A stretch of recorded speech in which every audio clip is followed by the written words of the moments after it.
Hello, everybody. Welcome to the Broto Fantasy Football Podcast. Tim is quick update. Tim is dealing with the sniffles, and his kids are cold again. Have a cold again, excuse me. So Tim is recording on a phone, so the audio is a bit lacking today, but we're fighting through like Tim is fighting through his cold. So Tim is here, but I'm doing the intro because we don't have an intro. We don't have an intro audio today either because, like I said, Tim's We're on going his off the rails. going We're off off the the rails. rails. Yes, but Tim is still here. He didn't want to miss another episode, so he's Nah, still man. here.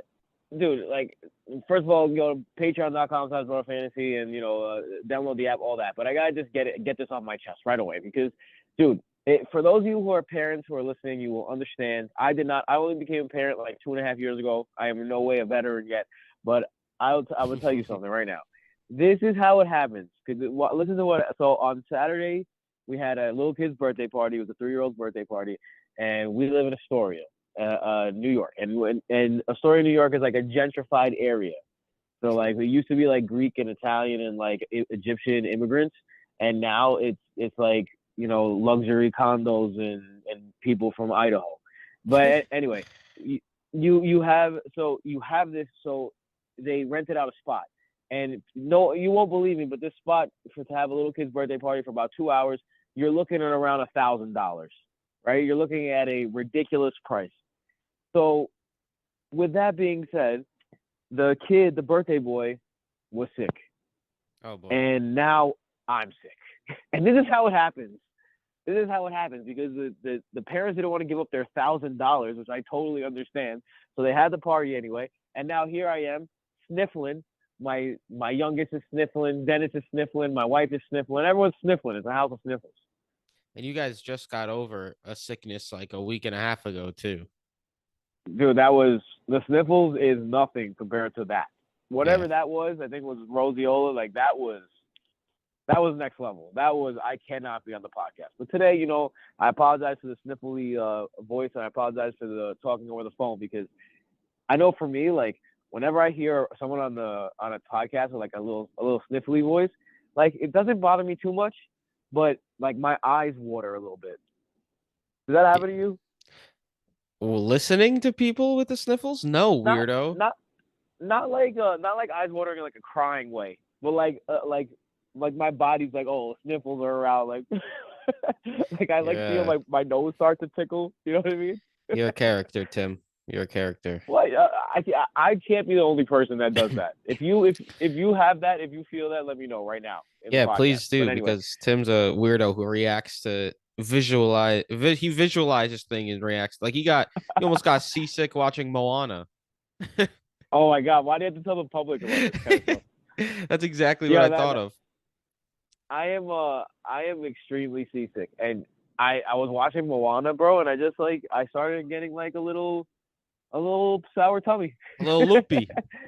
A little loopy, man. I was like, what the hell's going on, dude? I feel seasick. And then all of a sudden I realized like we're watching Moana go back and forth on this very realistic water on a raft. And Yep. I was like, oh shit, I think I'm seasick right now. It's insane. And I Yeah, was. I get nauseous as well, but I feel like not saying the word nauseous makes me more nauseous, so I always say I'm feeling loopy. See what you just said? You're making fun of me. You literally just said the same thing in a different way. Mine is way cooler. All right, so let's not ado much longer. Shout out to the heat wave. Let's get into these headlines because yeah, this is the news section. Don't forget patreon.com/Broto Fantasy, because we fight through the sickness to bring you the best fantasy analysis there is. I mean, what else is there to say? Yeah. Patreon.com/Broto Fantasy, and if you don't already, if you're listening to this, you don't already have the app. I gotta ask, what are you waiting for? I mean, you are a patron, you are a listener. Be the person who has our tools as well. Don't just like you have our tools at your disposal. We've been doing this for 7 years now, professionally, in a way that we do this in exchange for money. We've been doing that for 7 years. I've been doing this in my school newspaper, and we've just been doing this recreationally. This is our 21st year in one of our leagues. So like we know what we're talking about. We know what goes into this, and we know the tools that you need to succeed, and we put them all in an app, the Fantasy Football by Broto app. Just pick it up. All right, let's get into these headlines. I think the number one headline I got to start with is it's Sammy D season, Oh baby. boy. It looks like Brock Purdy is in the concussion protocol. He started showing concussion symptoms on the plane back home. And it looks like it's going to be Sam Darnold this week. Sam Darnold, I got to tell you, I'm nervous. I'm excited. Everyone knows I'm a Sam Darnold guy. I I see Zach Wilson, and I don't see a person who is good yet. Like I don't see that at all. I think it could happen maybe, You mean Sam but when I Darnold? was watching, no, Zach Wilson. When I was watching Sam Darnold as a Jets fan, I'm like, this man is being criminally treated right now by having no offensive line and no weapons to throw to because he is talented, and I truly believe that. And so I'm excited and I'm nervous to see what he can do in a Shanahan system with a real coach and some real weapons. Although Debo's going to be out again, and I don't know what the status of Trent Williams is. I could look it up, but I do believe that he's going to miss this game as well. Those have been two really really key injuries that have really hurt them over the last 2 weeks. But Sam Darnold's going to be with the 49ers. So, Michael, in our whole league, you literally just dropped someone and picked up Juwan Jennings. Like I saw I got the notification Yeah, like 30 that minutes ago. So tell us about Sam Darnold and how you feel about the weapons this weekend, the outlook based on Darnold instead of Purdy. Yeah, so look, Brock Purdy is I've never been a Brock Purdy hater. Like I'm not one of those guys who thinks Brock Purdy is a trash quarterback. But I do think he's in a tremendous situation, which has really helped him succeed. And I definitely think Sam Darnold is high enough caliber where he can succeed with the weapons as well, even without Debo Samuel. Um, so like I'm not picking up and starting Sam Darnold in one QB leagues, for instance. But I do think he'll be able to show out this week and see what he can do. And if he does have a Brock Purdy-esque performance and maybe he has to start a second week, then maybe he'll have some appeal from a streaming standpoint. But yeah, so I traded for Ken Walker in our home league a couple of days ago, and it turns Which, out that by the way, I'm gonna call this out. You completely like worked Jason. You traded with Jason. Michael worked Jason. Worked, and Jason well, doesn't want to admit it, but you worked him. well, he's Getting in Ken Walker for the package that you got what is it? Jerry Judy, Ramondre Stevenson, Calvin Ridley and Dalton Schultz. It's a nice package for someone Calvin who Ridley, needs and a ton of bro, depth. that is three. That is two wide receiver fours and a running back three You're for disrespecting the Calvin Ridley too much. for a top five running back, bro. For a top five running back. Anywho, Ay, ay, ay. Ken Walker didn't practice Wednesday or Thursday. Yes, that's true. Apparently, he has a calf injury. So Yes, I that's might true. have to find someone on the waiver wire to start. So I picked up Jawan Jennings, figured he has some rapport with Sam Darnold as backups who practice together. Um so I mean I hope Ken Walker plays, but that's something that might end up having to happen for me. Yeah, yeah, for sure. So yeah, I agree. I think that you don't really downgrade any of the weapons on San Francisco, and if you're a two QB league, man, like why not? What are you gonna do? Start Zach Wilson? Like if you got if like I in my two QB league, I have Pat Mahomes as my first quarterback, and then I have Sam Darnold. I mean not Sam Darnold. Zach Wilson and Mac Jones. Like if I picked up Sam Darnold, I'm starting him over those guys this week. All right, so let's get to the next piece of news. This is a defensive piece of news, but still, out here. Adam Schefter reports that Jalen Ramsey is expected to make his 2023 debut Sunday against the Patriots. How does this make you feel about the Patriots' weapons? Are you looking to maybe exploit a guy who's just coming off of a knee injury? Like, are you more likely to play a guy like Demario Douglas who had a big week last week? Like, how are you feeling about the Patriots' weapons?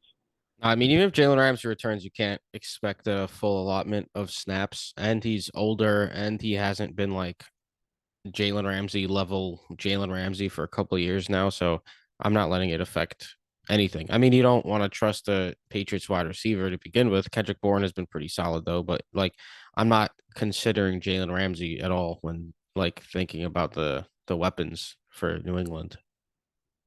Tyler Lockett last week with a hamstring played through it, but he did not practice on Thursday. How you feeling about Tyler Lockett? He's been a disappointment, and JSN kind of showed a little bit of what he could do last week. You got Jake Bobo who's out here. I just dropped 35 fab on him in my 16-man dynasty league. Excited to see if that pans out. But like, how you feeling about Tyler Lockett? DK Metcalf also, he was a full on Thursday's practice, so it looks like he's going to play. Yeah. And Tyler Lockett is still questionable here. He sucked last week, but that maybe was because of the hamstring. How you feeling about this duo? I mean, DK Metcalf obviously put him right back into your lineup. Jake Bobo, tremendous touchdown catch last week. He's a 25-year-old rookie, so he's an old one. But like yeah, if Tyler Lockett's out, I'd probably play JSN again. Um, I do think he certainly fits more of the Lockett role than Bobo does. Like Bobo was on the outside taking more of the DK Metcalf um receptions and such, but DK Metcalf obviously is looking like he's going to return this week. So I do think JSN would certainly have some wide receiver three appeal if Lockett were to miss the game. Chris Godwin is officially active tonight, so he's playing right now. Well, Trevor Lawrence. he just caught a touchdown, so he's having his biggest game of the year thus far. Oh, nice. Okay, Chris Godwin. Trevor Lawrence, limited in Thursday's practice. He's kind of been limited all week. The reason I'm saying this is he's going to start against the Steelers. The reason I'm saying this is because, like, I have Trevor Lawrence in 2 leagues out of 11. I was high on Trevor Lawrence, but I think you have to come to grips with the fact that Trevor Lawrence has been a terrible fantasy quarterback. Right now, he's coming in at QB 12. He doesn't have any real big time performances on the year. I'm trying to do whatever I can to kind of move on from Trevor Lawrence and try and find something a little different. And one of the things we're going to talk about later in the episode on the Patreon pod is stashing a certain QB that I made sure I stashed in all my leagues that I have Trevor Lawrence in. So we'll be talking about that. No reason to really discuss Trevor Lawrence, so I just wanted to mention that. I think this is a big news because I want to hear your opinion on what you think is going to happen, because I think this one's up in the air. And as a guy who is like facing this decision, I want to hear your opinion. Roschon Johnson cleared the least concussion protocol and is expected to play Week 8 versus the Chargers. Now, here is what is the assumption I feel like around the league. I feel like the assumption around the fantasy professional landscape that I'm not really a big like I don't digest a lot of that information. I don't like go to a lot of sources, but the sources I trust seem to think that it's going to be Foreman as like the main back, and then Roschon Johnson taking over the auxiliary back role, kind of the same way when it was Khalil Herbert. So it would be like Foreman is the Khalil Herbert to Roschon Johnson's Roschon Johnson. So Yeah. I mean, there's a possibility that happens. There's a possibility Foreman is the guy. There's a possibility that they just replace Foreman because they have 1 win and they're trying to build for the future, and they want to see what this young running back 2 wins. They want to see what this young running back can do. So like, what do you think? How are you looking at this? See, we still haven't even seen Rashawn Johnson with a big workload, because when he was supposed to get a big workload is when he got injured for had a concussion and missed 2 games. And that's when Deontay Foreman broke out these last 2 weeks. So like all these people, it's like just a pipe dream with Rashawn Johnson right now. Like uh Interesting. I saw someone rank Rashawn Johnson higher than Foreman this week. And I think that's just the most absurd. It's just people sticking to their, oh, I like Dynasty and I like Rashawn Johnson, or their preseason priors. Like, oh, I thought Rashawn Johnson would be a steal, so now's his chance. Like, yo, Foreman had a very nice week 6, like high success per play, even though he didn't have a big fantasy day. And then he dominated last week, including catching the ball. So yeah, I think Foreman, like, he's not going to get as much work as he did this week, because Rashawn Johnson, I do think, is going to mix in, but I don't think it's even going to be close. I think Foreman's going to be the clear leader in that backfield, probably like a 65-35 split, if not more than that.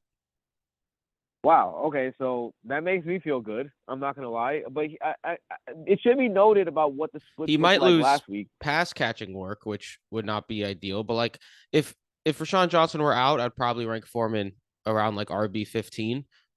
Instead, I'll probably be ranking him around like RB 22 ish. But I still think he's certainly playable. I mean, Foreman didn't even play a majority of the snaps last week, and a lot of that had to do with the fact that game was out of reach early, so you can't really look too much at that. I mean, he But dominated when in the first half, so yeah, I mean, he absolutely dominated the carries and the snaps, and absolutely dominated on the field as well. But when it comes to snaps, this is a team that's been kind of splitting snaps all season. Like it hasn't really been a team that has given a guy like it's been 50-50. Just Roschon Johnson hasn't gotten the work, but he's been on the field. So, for whatever that's worth, I if you thinking that makes me feel better, these guys that I trust makes me feel better about it. It seems like the reports around the team that is going to be Foreman. So if it is Foreman, look, this is a guy who performed last season when Christian McCaffrey went out. Man, he was a fantasy stud. So maybe you got yourself a fantasy stud on the waiver wire. That would be a tremendous thing for a lot of teams.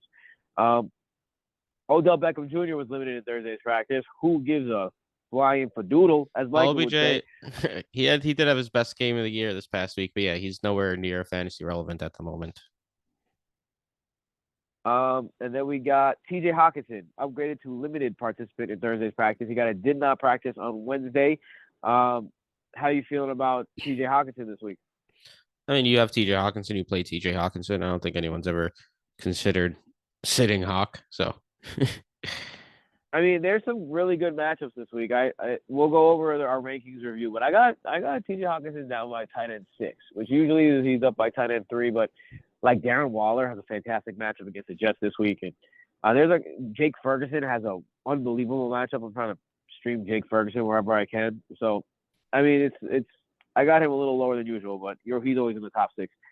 Christian Watson, full participant on Thursday. I mean, he's been disappointing, boom or bust. I Like, mean, where do you rank Christian? Jordan Love has sucked. I mean, it's not his fault. Jordan Love has been terrible. So, like, how are you looking at Christian Watson if you have him? You drafted him pretty high. You're probably hoping for a big game. How are you looking at Christian Watson? Are you starting him under any circumstance? Like, where do you got him ranked, basically? I think he's a volatile wide receiver 3. He still has the big play ability. We've already seen it this year. But yeah, it's been rough sledding for him since he returned from injury in that offense. But I'm not like it. There are no bye weeks this week, oddly enough. So you have your full allotment of players. But I mean, I'm still ranking him as a wide receiver 3. I mean, I could see someone sitting him if they have like a stacked team, but it's I assume if you have Watson more or less, like you're gonna start him. I'm playing Cass this week. That's a reminder. Shout out to Cass. He just had surgery. He tore up his knee playing football. So a true dedication to the game. But unfortunately, he got surgery, and today he's recovering. So shout out to Cass. We wish you well. Give Cass a shout out whenever you get a chance. Deontay Johnson. This one is unfortunate. Real quick, Tim. Dalton Yeah. Kincaid with his first career touchdown. So shout out to Dalton Kincaid. Yeah, that's another one that I have a little higher because Dawson Knox is out. Also, another guy that I'm very disappointed scored a touchdown because I have a lot of stake in Mr. Stephon Diggs, and I don't like that. I don't like that one bit. All right, so let's go over to Deontay Johnson. Deontay Johnson did not practice on Thursday because of here it is, the soft tissue injury, Don't say the hamstring. Oh boy. The hamstring, man, the same hamstring that has kept him out for the first 4 games. Those damn hamstrings, bro. Those damn fucking hamstrings. I really didn't understand a hamstring injury and how it's so naggy and how people always get re-injured. I never understood it until I got one myself. It's real Matt Nagy. It's just real hard to shake because there's nothing you can do about it. There's like Matt Nagy. Nothing you can do about it, bro. This is a bad joke, and you said it twice now, Mike. You doubled down on the bad joke. I'm sure some people out there will appreciate it. I mean, I have Deontay Johnson in almost every league. So you talk me off the ledge. Are you still like, I don't know? Are you nervous? I mean, I've throw me off the ledge. Deontay Johnson is someone I just never roster in fantasy football. I'm just not a big fan of his. A couple of years ago, that sucked. He was great, and the last year was better not to have him. Last year, I actually did draft him, but I sold him very early on in a trade. But I mean, look, if you have Deontay Johnson, you know what you're going to get. You're going to get 5 to 8 catches and 50 to 80 yards, whatever. Like whatever. Guys like that, like they just don't really call to me. Maybe as your flex player or something, or wide receiver three if you have a good team. But like I'm not trying to roster a guy who's gonna get me 8 points a week, and you're like, yeah, look at him, classic. You just mentioned like 10 points to 15. All right, it's a difference. eight ten catches to and 15 points, I'm taking it. 60 yards is 10 half PPR fantasy points. I mean, I would trade him for Like I someone said, who values him more. That's what I have every single time I've had Deontay Johnson. I've ended up trading him to someone who valued him higher. uh, so a couple of Giants, all I think taking veteran rest days and coming back from the injury rest days, but I think it should be noted: Saquon Barkley, Darren Waller, and Wan'Dale Robinson, elbow, hamstring, and knee respectively, all were limited in Thursday's practice. Again, I don't think that's a big deal. So just something that I thought I should mention. This is something that lit the Twitter world on fire for a little bit yesterday, but it looks like Tyreek Hill is going to play in Week 8 against the Patriots. I mean, that's good news for everyone connected to the Dolphins organization. Yeah. He's been the best Uh, wide receiver in the league. So Gerald Everett returned to practice on Thursday. He'll be playing against the Bears. Any interest in streaming Mr. Everett? I mean, yeah, I've been high on Everett since Mike Williams went down because he got higher target share and higher snap share, and then he caught another touchdown last week. So and the Bears are a solid matchup as well for opposing tight ends. So as long as he's healthy, I do think he has some streaming appeal. He's touchdown dependent, but most tight ends are these days. Here's a guy that I'll be mentioning a little later on. Ryan Tannehill did not practice on Thursday, but the reason why I'm bringing that up is because we knew that already. The only thing is that there was a report, I got the sleeper alert, that Will Levis was going to be the starting quarterback. And then Mike Vrabel, the head coach, was in the podium. He was like, hey, I never said that. They're both going to play. So we have a classic Tim Tebow, Ryan Leak situation going on here. So the question is, Michael, how are you approaching the Titans this week? Like, just in general, they are playing in a tough matchup against the Falcons, who have been a good defense this year. What do you think? Yeah, I don't recommend any tight ends outside of Derrick Henry if you have him. Even DeAndre Hopkins, like finally he had a big game and we recommended selling him off that big game right away. And then he was trash last week. And if it's not Ryan Tannehill, we know Malik Willis, like if you catch any pass 4 yards past the line of scrimmage, it's like, oh shit, you caught a pass 4 yards past the line of scrimmage. Malik Willis is not an NFL quarterback. And we don't know what we're gonna get from Will Levis. Maybe he ends up showing out and turns into a QB controversy there, or maybe he looks like a rookie quarterback. And most of the time, rookie quarterbacks struggle, especially not like first round rookie quarterbacks. Like he's a second round pick. So yeah, I'd rather not start any tight end not named Derrick Henry. And the Atlanta defense looks like it's probably a decent streaming option even. The next piece of news, yeah, I think all systems are going with Derrick Henry. Right? I moved Derrick Henry up my rankings a little bit because I think he's getting the ball 30 times. I think there's no way he's not getting the ball 30 times. I think even Tajay Spears is a playable asset in this game. Eh, I think that I wouldn't it's want going to to start be. him. No, I mean I wouldn't want to start him, but if you're, I mean, there's no buys this week, so you're a lot less likely to be starting Tajay Spears. But if you're in a desperate situation and you're facing a lot of injuries or you're really like running back needy, I think Tajay Spears is someone that we'll be talking about Tajay Spears a little later. Let me not get my Tajay Spears, all my Tajay Spears bullets out right now. Kareem Hunt, he has a thigh injury. He returned to Browns practice on Thursday with a limited tag. I'm going to tell you something right now, everyone. If Pierre Strong is on your waiver wires, go get that man. Because you're talking about a guy, Kareem Hunt, who misses time due to injury. In half of Kareem Hunt's career seasons, he has played 8 games or less. In 3 of the past 5 seasons, he's played 8 games or less. And last season, he only played 4 games. I'm sorry. This season, he's played in only 4 games, obviously. But he's missed over half the season in his last 4 seasons. He's an injury-prone player. He's older. He's in his year 28 season. He's fresh off the couch. Like he didn't play. He's not. he's a high risk of injury, and you have a team that's going to rely on the running back, and Pierre Strong has a chance to be the main running back for a run centric team with a backup quarterback that has a good defense. Like that's a guy who's going to get touches. So if if Kareem Hunt, God bless him, I hope it doesn't happen. But if Kareem Hunt ends up, doing being like what he's been doing over this past 2 seasons, getting hurt. If he gets hurt again, you got yourself a starting running back all of a sudden. So and we saw Dearness Johnson a couple of years ago have great success with both of those running backs out. And I think it's because, Kevin Stefanski runs a very effective running system. Like we've seen that. The fact that Nick Chubb is nice is also in play, but every running back that runs in that system has success, and it's very clear. And I think that Pierre Strong could be that next guy. So if I was you and I had some space, I would be stashing Pierre Strong immediately. I like it. Everyone. All right. You heard the man. All right, Michael. Short and sweet. All right, let's get to the next piece of news. Jimmy Garoppolo will return to practice on Thursday. That means the Raiders might be watchable this week.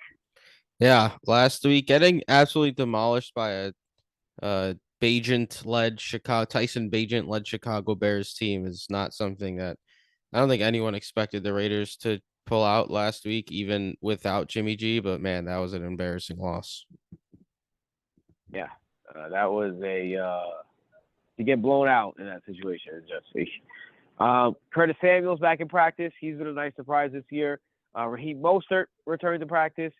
He's been a great surprise this year. Well, not a surprise, but the amount of his success definitely a surprise. Yeah, the success, the health, the whole combination for Mostert. I think that's it, Mike. I think Daniel Jones was limited in Thursday's practice. Let me ask you a question. So if Daniel Jones is back, you got Tyrod Taylor who put up, I think, like 250 plus yards and 2 touchdowns, if I'm not mistaken. When's the last time a Giants quarterback put up those numbers? Yeah. It's been a minute. In fact, when's the last time a New York quarterback in general put up those numbers? Mike White. It's been a hot minute. Yeah, it's been a minute. So like, who would you play if you're Brian Daboll? I mean, that Giants offense has looked infinitely better under Tyrod Taylor the last couple of weeks. Like I don't even think it's close. Like they're actually completing passes. They're actually looking like a semi-competent offense. I don't want to say Tyrod Taylor is better than Daniel Jones. Maybe Daniel Jones has just had a rough start to the season, and maybe the Giants just had to take some time to get going in their offense this year. I'm certainly not a Daniel Jones believer. I never have been. But like as a Jets fan, I hope that the Giants start Daniel Jones this week. One more piece of news here. Deshaun Watson. Deshaun Watson, look, I know that he's a piece of crap, right? Yes, so I know that it's really like easy to just think this guy is quitting on his team or whatever. But dude, this guy went out there, and when he was throwing the ball, it legit looked like someone who did not have an NFL caliber arm throwing the ball. And Deshaun Watson is who he is, and you don't root for the guy. Don't get me wrong, but like, I don't automatically make that think that he's a liar. And a lot of people are just saying like, "Oh, this guy just doesn't want to play, and what's going on? It's weird." And he looks like he's not going to play. His shoulder wasn't right, and he looks like he's not going to play again. To be honest, I'd rather PJ Walker than a banged up Deshaun Watson. Like a regular Deshaun Watson is bad enough as it is. Deshaun Watson was one of the guys we told you to avoid at all costs, and it's been a good call by us. How are you feeling about this Browns offense? And do you agree with me? Like, do you think this guy's just kind of like, I don't know? Do you think he's up to something like everyone else seems to think he is, or what do you think? What do you think is up? I mean, the guy got paid, and he's a trash human, but he's also a football player. I don't think he would just be sitting just for no reason. Like that, I don't know. That just doesn't happen. All these conspiracy theories, like that's just not what ever happens. And like, if you were questioning if he was hurt or not, his play last week probably helped you see that. Like he's been a lot worse on the Browns than he was on the Texans. But last week, like you said, Tim, the guy looked like he was the worst QB in the league. Crazy. And then he ended up not returning to the game after he got hurt again. So like, yeah, I don't think he's faking an injury or anything like that, but like the Browns weapons, Amari Cooper and now Kareem Hunt and company, the running game was good last week. They put up points, but like the passing game has been nowhere near what people expected. Like David Njoku has been semi-useless, even though he just had his best game of the year. Cooper's been his normal up and down self, but less ups than he had last year. So certainly not ideal for the pass catchers that Deshaun Watson has been so bad when playing. And then you got PJ Walker as a backup who's like he could play, but like he's certainly not going to help. I don't even think I've heard the name Donovan Peoples-Jones mentioned this year. Yeah, because Like at there's least like last year he was like a oh, if you need a bye week flex, like, oh, look at Donovan Peoples-Jones in a good matchup. Like he hasn't even been relevant. yeah, not at all. All right, I mean, we're gonna because end with this Elijah one. Moore too, Oh, but go ahead. Elijah Moore sucks. So Yeah, I mean, still, like you don't even hear his name anymore. Elijah Moore sucks. Moore sucks. All right, let's get because I never thought I'd see the day, and you know what? As a Jets fan, I'm being a little bit of a hater right now, but you know what? It makes me feel good. Jalen Rager signed to the 53-man roster for the Patriots. We've reached that point where the Patriots are reaching into the well to sign Jalen Rager. that's gross. We did it. We're here. We're on Yeah, the it's other side of disgusting. the Patriots dynasty. It's over officially. All right. Yeah, that's it for the news, man. Come catch us at patreon.com/BrotoFantasy. We have a segment today for the trading deadline. Players we want to see get traded for the best fantasy output, and also players that you should be stashing for the upcoming second half of the season to make sure that you are prepared for that second half of the season. And yeah, that is all we got. Thank you for listening. Thank you for listening even through these tough audio times. If you're watching on YouTube, it's just a blank video today. Just some I'll do some animations and stuff when I put it together, but it's on our faces. We appreciate you pressing play anyway, and we appreciate you pressing play on your Spotify or Apple or iTunes or whatever you do. So we always appreciate you. Thank you for keeping the business alive. Please download the Fantasy Football by Broto app. Please join us at patreon.com/BrotoFantasy. We love you. Thank you for support, and that's it. Peace. We're out. Yep. Later.